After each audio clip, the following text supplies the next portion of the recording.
Knicks fans, this right here is Rasheer Fleming, who is an absolute athletic beast as he baptizes his defender. He's 6'8" with a 7'5" wingspan, and a lot of other Knicks pages like me want to see New York trade up to get him. It's the second round. Going from 50 to 31 is not going to be the easiest thing in the world.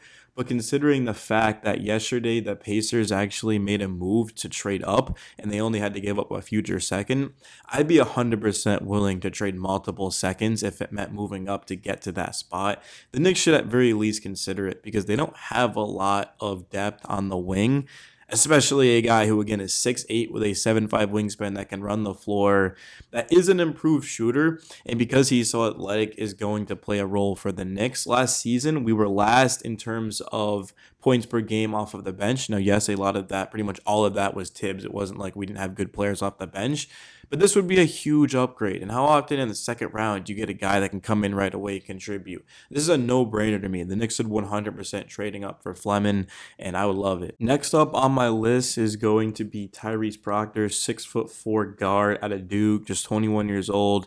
As you can see, he is skinny, so he's going to have to put on some muscle. But at the end of the day, he's 21. He'll grow into his frame. I like his ability to shoot the basketball from anywhere. 40.5 from three is crazy. I get he's playing with the Blue Devils, and they've got a lot of talent. But man, can he put the ball on the floor and attack and just make quick decisions?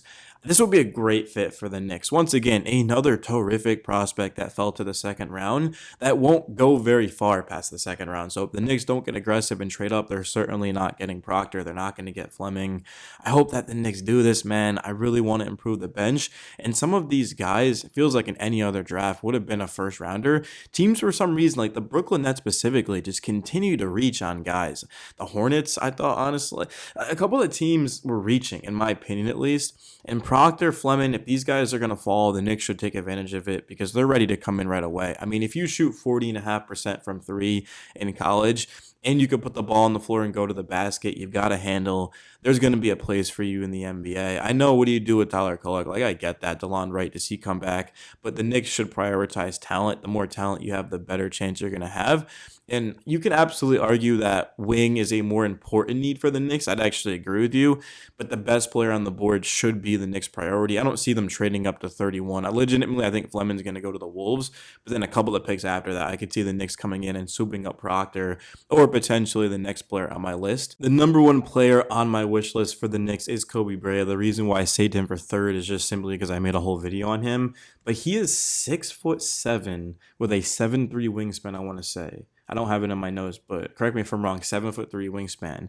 To be able to shoot at that size, there is going to be a role for you. I'm looking at Steve Novak, Kyle Korver, Allen Houston, who many Knicks fans listening are going to know very well, Dennis Scott, those types of players, even a Sam Hauser, right? These types of guys stick around in the NBA. And the fact that from January 1st until the end of the regular season, the Knicks ranked 20th in three-point percentage, it shows that they definitely need a shooter. 10th in the playoffs of 16 teams in three-point shooting percentage.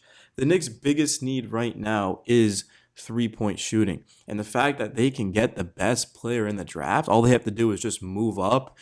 Yeah, it's not going to be easy. I mean, we're talking about nearly 20 spots, but it's a lot more costly in football. Obviously, if you're going to trade up in the NBA, you can give up a couple of seconds, maybe some cash, and you can go ahead and get that done.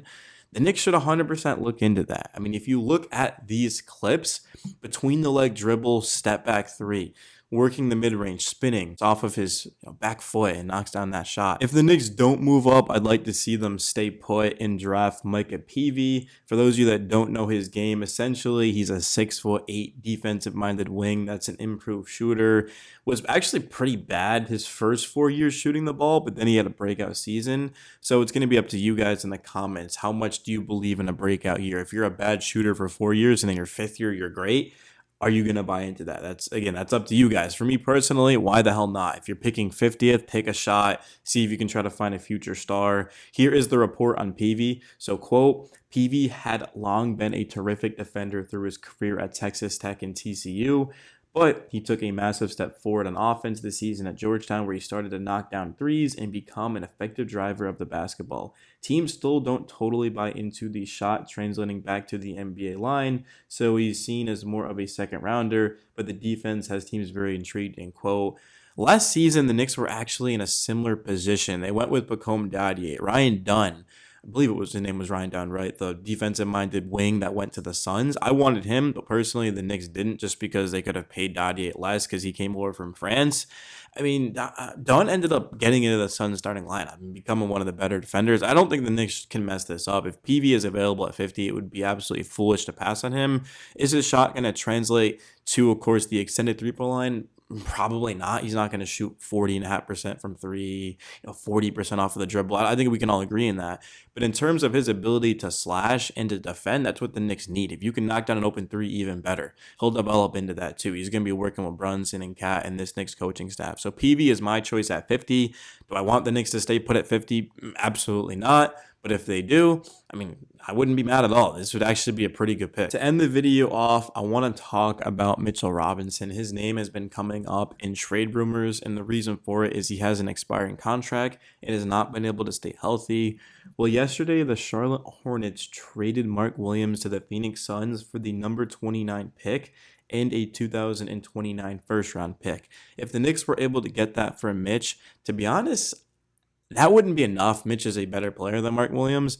But if the Knicks can get more than that, I think you seriously have to consider that. We're talking about 2 first-round picks for a player that's going to walk in free agency. Like Isaiah Hartenstein ended up leaving and going to the Thunder. Who's to say that Mitch wouldn't do the same thing if he gets the bag? It's not like he owes anything to the Knicks. The Knicks can't afford to pay Mitch more than 15, 16 million a year. And that's not as much as you'd think. The NBA is only going up and up and up. I mean, Drew Holiday, how much money is Drew Holiday making? Yeah, I mean, Drew Holiday has a cap hit of about 32 million this season, and I get that he's won a championship, he's a great defender, but Drew Holiday ain't a better player than Mitchell Robinson, if we're being completely honest. Like, imagine how much Mitch is going to go for. So it scares me to think that he can just leave in free agency for nothing. So if we're up to me, I would flip him for DiVincenzo, or trade him for a couple of picks. I mean, I get it makes the Knicks a worse team, but you seriously have to consider the future of this team. They don't have any money and they don't have any draft capital. So if you can move Mitch for something, you have to at the very least consider. I don't see how anybody else could disagree. I'm not saying to trade Mitch, but if you can't figure out a long-term extension, I think you have to do it, because we can't afford to lose another starting caliber center. Like Isaiah Hartenstein was a huge loss, and Mitch is going to be a huge loss, but if you get a couple of picks, at least it makes up for it. What are you hearing about the possibility of Jason Kidd still getting the Knicks job? It is a dream job that Jason Kidd wants, but he's got to find his way to New York. He wants that job. So I've been telling you guys for weeks to not rule out Jason Kidd going to the Knicks. He wants this job, and other outlets are reporting this as well. Highly trusted sources. Jason Kidd wants to be in New York. He's just under contract with the Mavs. He'd have to force his way out, and then the Knicks would have to make a trade for him. It'd probably be like a second-round pick or something like that. Me personally, Jason Kidd would be the perfect fit for the Knicks because he can relate to the players. He developed Brunson into a star that he really is today, or at least he had a huge role in it. And he also was with the Knicks. Of course, he played in Brooklyn, so he's familiar with the area. He wants to be in the city, man. If we can get Jason Kidd, that would be a dream come true.